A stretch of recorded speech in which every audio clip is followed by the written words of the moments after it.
welcome to this morning's Graveyard Ramblings. Now today I've decided to deal with the senses. Now, I bet you didn't see that coming, although those of you who have seen the promo that I did, good morning, just saying good morning to my friends here.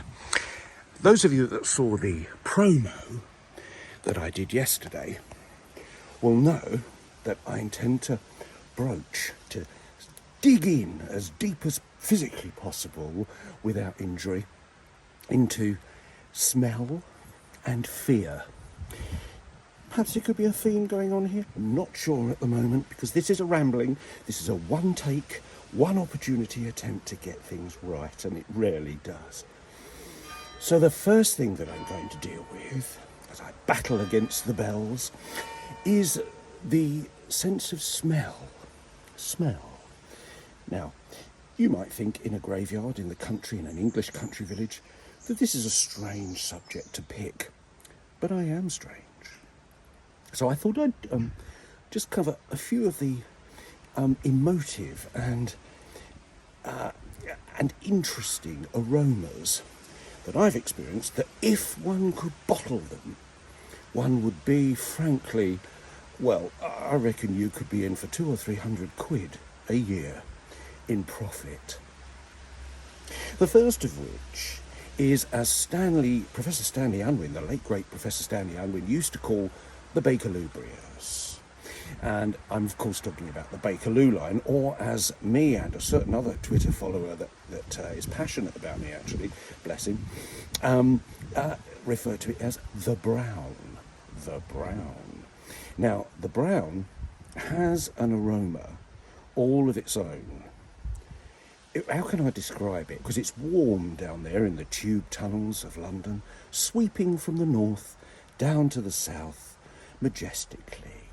And a warm breeze blows the aroma like an ogre's fart through the tunnels and stations.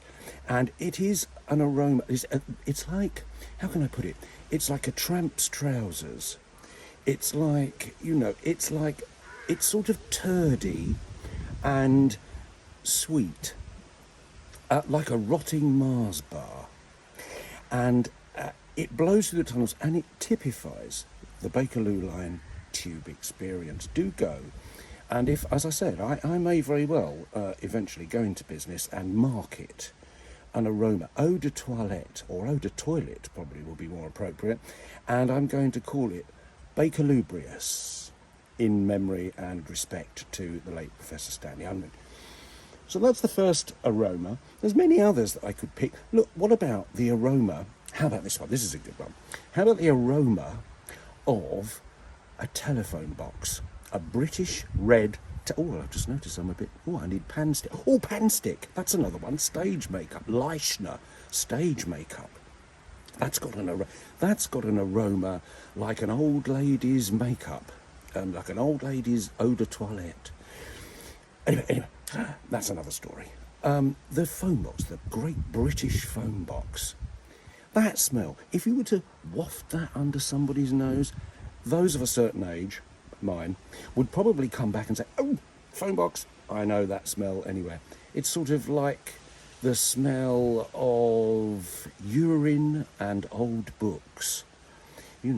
It's highly evocative, and these are the things that get your senses going after all. Stage makeup was another one there. I could be very specific if I wanted to be and say, what about the smell of a tube train's cab? Well, back in the day when I used to do real work, I was a train driver. Look, I'm telling you the truth. I was a train driver, and the smell of those cabs was sort of, funnily enough, was also slightly turdy, rotting wood, electricity, high voltage, and fag smoke. And that smell, if I could bottle it, would be very specific, and I think I wouldn't be likely to make much money, frankly, out of selling eau de cab. It could be misconstrued, it would be a flop.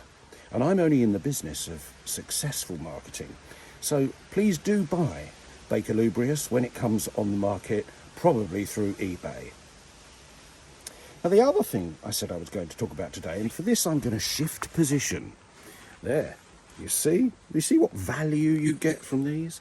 I'm going to shift position to, you've probably got the sun shining in my eyes at the moment, but excuse the wonky camera work. I'm going to talk about fear.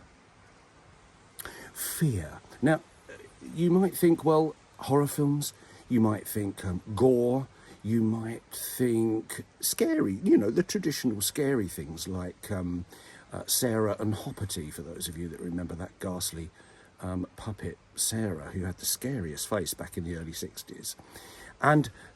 But no, what I'm talking about is real fear.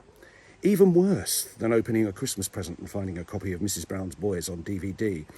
Not something that anyone wants to experience, really, is it? Now, I was analysing what is it that frightens me the most. And the answer I came up with is going to shock a lot of people. So you better sit down for this. The scariest thing I could think of was Blue Peter. Yes, Blue Peter. Now, I'm not talking about the modern days where it's all funka-dunka-doo and yo. We're not talking about that. I'm talking about real fear, real danger. Because back in the day of Christopher Trace, Valerie Singleton, John Noakes, Peter Purves, and Peter Duncan, big hero of mine, Peter Duncan. I knew his mother and father, the late, great Alan Gale, and his mum, his lovely mum, Patricia Kay. But anyway, so real fear. And it only really became apparent to me that this was the case when I started collecting the old Blue Peter books of my childhood. Again, I found them in junk shops and in charity shops. And seeing the features within, I was reminded of some of the absolutely terrifying things that they used to do when health and safety was simply two words that weren't connected and nobody had ever heard of. They would send John Noakes up Nelson's Column without a whiff of any health and safety, right up to the top on wonky wooden ladders. They would drop people out of helicopters into the sea. They would involve large animals in a studio that crapped everywhere. And they would set fire to the set when there were young children surrounding it, as those of you remember the campfire incident, how we laughed, quite apart from the fact that they would set us up to make Christmas decorations that probably burnt several thousand houses down. This, when I think back on it, it actually did, even at the time when I was a young lad, I was once, instill real fear. This is what has haunted me in nightmares ever since. Very sad. Now, I won't ramble on anymore too much about that. It's time for me to finish today's graveyard ramblings with a graveyard joke.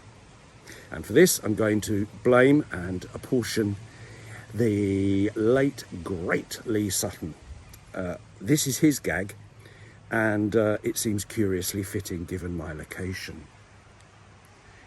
So I went to the doctors, and I said to the doctors, is it true that when you die, you go stiff? He said, yes. I said, well, bury this. I think it's dead. Bye-bye.